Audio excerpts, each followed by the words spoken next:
Yeah, the reception to Uncharted 2 obviously was thrilling. Nice. It's so hard when you're so close to a game that you've slaved away on for months and months and months that, you know, all you're going to see initially are the faults. So, you know, when the review stores started coming in, we're like, wow, really? Really? Wow, they didn't notice that thing? Oh, wow, okay, great, awesome.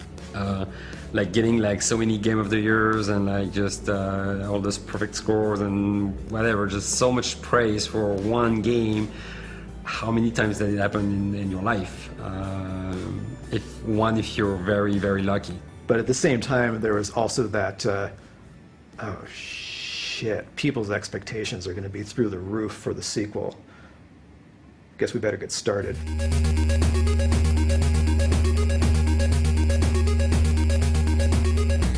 Okay, so we just wanted to go through everything now that we have everybody here and just sort of see where everything stands, because we had the marketing meeting last week. Everybody loves the direction of the trailer. Nobody had any real changes except for, you know, just make it look pretty and get it finished. So at this point, we're just going to try to start nailing down some of the details. We feel like people are interested in what we're going to do next. And so we wanted to make a piece that sort of suggested, like, this is where the game is going.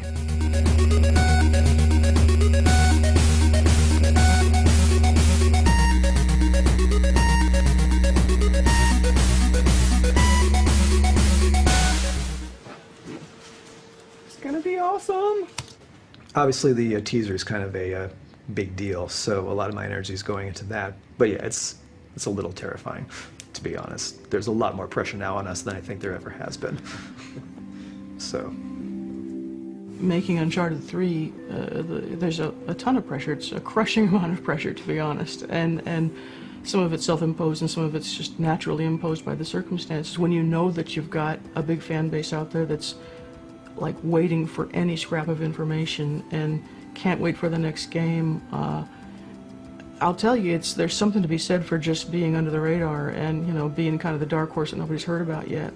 We want to meet and beat people's expectations, but I mean, frankly, we're just putting a lot of our own pressure on ourselves to do a better game than we did last time. We're never satisfied anyway, so it's like, yeah, pressure from the outside compared to what we have inside. Piece of cake. It's nothing. So you have to just have the faith that whatever instincts got you to this point will continue carrying you through as long as you keep listening to them. We've always done our mocap at other mocap studios, and now we have our own stage. It's kind of cool. Pretty rad. Yeah. Nolan? Have you guys seen this already? We showed this to you yesterday. Yeah, but Caesar, yeah. Okay. It means 14. Be careful what you wish for. It might just get you.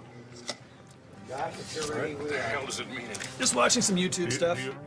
Action. Uh-huh. Well, that's all real pretty, but what the hell does it mean in English? It means be careful what you wish for. It might just get you. Did you know how popular it was going to be when you stepped onto the project? I had no idea what it was.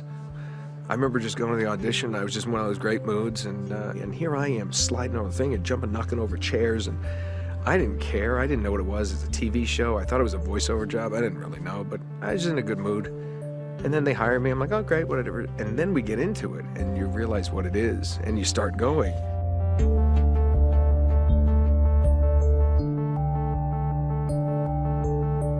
And then it's like, and then you realize, and then you're having so much fun. That was in perfect timing. And I was given so much freedom. It was one of the first times in my career that I was given the freedom to really contribute and help create this character from my own personality. We're all kids in the sandbox, having a good time, playing. Yeah. And that's why, you know, the old name of, the old title of actors was players. And that's what we're supposed to do. We're supposed to play like this is real.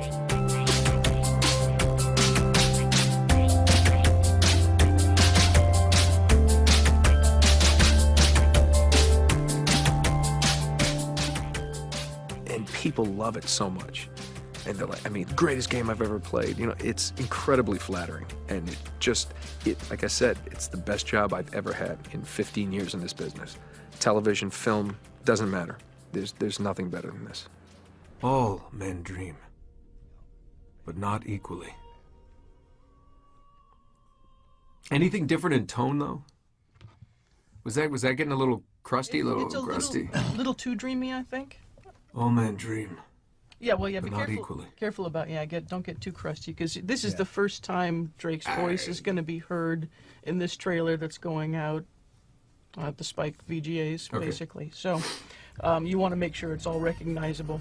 Well, I would say we're both excited and worried about our approach to the trailer and how the audience might react to it. You know, in the midst of a lot of other quick-cut trailers and trailers that may be focusing on the visceral experience, doing something that was more of a vignette that had a mood to it is both maybe a positive thing because it may make us stand out, but a risk because it may make us stand out in the wrong way, right? That's always the concern, is you want to be going off in a direction that's bold, but, you know, you're rolling the dice.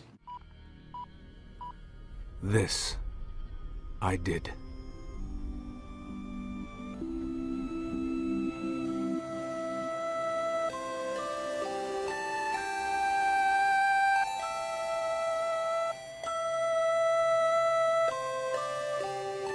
It's interesting because it's so yeah, Uncharted 2, big success, awesome, but we never made Uncharted 2 just for that. That was not what's driving us. Just I really hope like the fact we got so much success it didn't change us, and we're still true to ourselves. I want to just keep making games with passion and just coming to work every day and just make the game that we want to play, and that's pretty much it.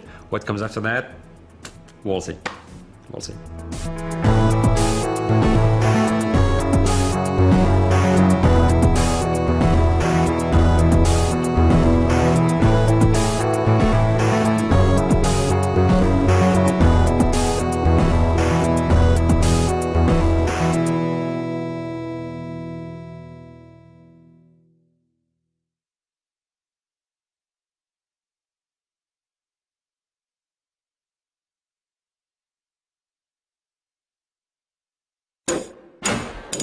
PlayStation